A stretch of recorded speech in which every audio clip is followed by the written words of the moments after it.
जय माँ करवा। ओम श्री गणेशाय नमः। करवा चौथ व्रत कथा। करवा चौथ व्रत कथा अति प्राचीन महाभारत से पूर्व का है। मान्यता के अनुसार सुहागिन महिलाएं इस व्रत को अपने पति के लिए करती हैं। कार्तिक मास के कृष्ण पक्ष की चतुर्थी को करवा चौथ कहते हैं। सुहागिन स्त्रियों के लिए यह बड़ा श्रेष्ठ व्रत है। इस व्रत को पति के दीर्घजीवी होने के लिए करना चाहिए। इस दिन सुहागिन स्त्रियां चावल पीसकर दीवार पर करवा चौथ बनाती हैं, जिसे वर कहा जाता है। पति के अनेक रूप बनाए जाते हैं तथा सुहाग की वस्तुएं चूड़ी, बिंदी, बिछुआ, मेहंदी, महावर आदि के साथ दूध देने वाली गाय, करुआ बेचने वाली कुम्हारी तथा महावर लगाने वाली नाइन, चूड़ी पहनाने वाली मनिहारिन, 7 भाई और उनकी इकलौती बहन, सूर्य, चंद्रमा, गौरा, पार्वती आदि देवताओं के देवियों के चित्र बनाए जाते हैं। सुहागिनी स्त्रियों को इस दिन निर्जल व्रत करना चाहिए। रात्रि को जब चंद्रमा निकल आए तब उसे अर्घ्य देकर भोजन करना चाहिए। ना मिले तो करवा चौथ का चित्र या पुस्तक आदि लेकर पूजा कर सकते हैं। करवा चौथ की व्रत कथा। एक साहूकार था जिसके 7 बेटे और एक बेटी थी। सातों भाई बहन एक साथ बैठकर भोजन करते थे। एक दिन कार्तिक की चौथ का व्रत आया तो भाई बोला कि बहन आओ भोजन करें। बहन बोली कि आज करवा चौथ का व्रत है, चांद निकलने पर ही खाऊंगी। तब भाइयों ने सोचा कि चांद उगने पर तो बहन तब तक भूखी रहेगी। एक भाई ने दिया जलाया, दूसरे भाई ने छलनी लेकर ढका और नकली चांद दिखाकर बहन से कहने लगे, चल चांद उगाया है, अर्घ दे करके भोजन कर ले। बहन अपनी भाभियों से कहने लगी, चलो अर्घ दे। तो भाभियाँ बोली, तुम्हारा चांद उगा होगा, हमारा तो रात को उगेगा। बहन ने जब अकेले ही अर्घ दिया तो पहले ग्रास में बाल, दूसरे ग्रास में कंकड़, तीसरे ग्रास में जैसे ही अंदर भोजन किया तो ससुराल से संदेशा आया कि उसका पति बीमार है, जल्दी भेजो। माँ ने लड़की को विदा किया और कहा, रास्ते में कोई भी मिले तो उसके पांव लगना और सुहाग की आशीष दे तो पल्ले में गांठ लगाकर उसे रख देना। और जब बहन भाइयों से विदा हुई तो रास्ते में जो भी मिला उसने 7 भाइयों की, बहन तुम्हारे भाई सुखी रहें, तुम उनका सुख देखो। सुहागिन होने का आशीर्वाद किसी ने भी नहीं दिया। जब ससुराल पहुंची तो दरवाजे पर उसकी छोटी ननद खड़ी थी। उसके पांव लगी तो वह उसने कहा कि सुहागिन रहो, सपूती रहो। और फिर एक सोने का सिक्का दिया, पल्ले में गांठ बांधी ननद को सोने का सिक्का दे करके। तब वह भीतर गई। उसका पति धरती पर पड़ा था तो वह उसके पास जाकर सेवा करने लगी।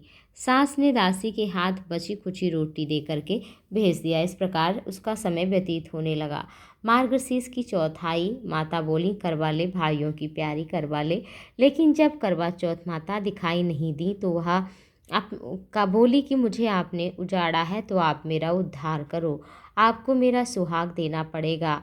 तब उस चौथ माता ने बताया कि पौष की चौथ आएगी तो मुझसे बड़ी हैं, उनसे कहना, वही तुम्हारा उद्धार करेंगी।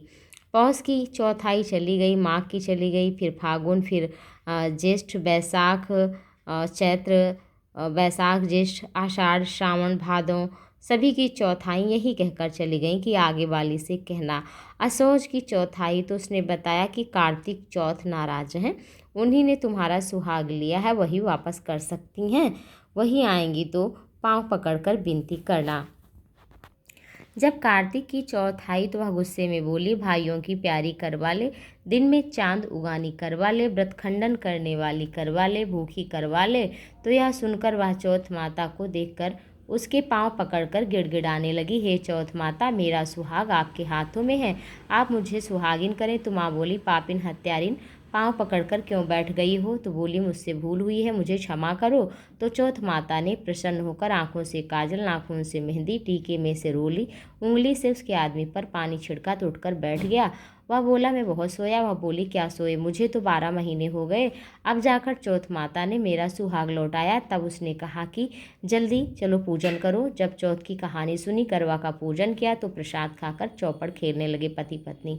नीचे से दासी आई, देखा तो खेलते हुए देखा दोनों को। उसने सास से बताया, तब से सारे गांव में बात फैल गई। तभी से स्त्रियां चौथ का व्रत करने लगीं तो उनका सुहाग अटल रहने लगा। जिस तरह से साहूकार की बेटी का सुहाग दिया, उसी तरह से चौथ माता सबको सुहागिन रखें। यही करवा चौथ के उपवास की सनातन महिमा है। करवा चौथ के दिन हर नारी को यह व्रत करना चाहिए और इस दिन काम, क्रोध, लोभ आदि त्यागना चाहिए। पूजन करने के बाद पति जो भी कहे उस क्रिया को करना चाहिए तथा अपने पति का कहना मानना चाहिए। सास ससुर को प्रणाम करना चाहिए और गलती के लिए क्षमा भी मांगना चाहिए। पति को भी पत्नी को सम्मान देना चाहिए तथा उपहार में कोई वस्तु, भले ही पैसा अधिक ना हो, छोटी से छोटी वस्तु ला करके उसे सजाना चाहिए, उसे मनाना चाहिए, उसकी इच्छा पूरी करना चाहिए और नारी को भी उसके धन के अनुसार उसे संतोष करना चाहिए। और इस तरह से चौथ माता की कृपा से उसके जीवन में धन धान्य सुख समृद्धि बनी रहती है। इस दिन आलस्य का त्याग करना चाहिए और प्रसन्न मन से पूजा पाठ करना चाहिए। क्रोध आदि त्याग करके तभी माता प्रसन्न होंगी और फिर पूजा के पश्चात ही कुछ खाना पीना चाहिए। आप सभी इस तरह से व्रत करेंगे तो आपको कथा का फल भी मिलेगा, व्रत का फल मिलेगा।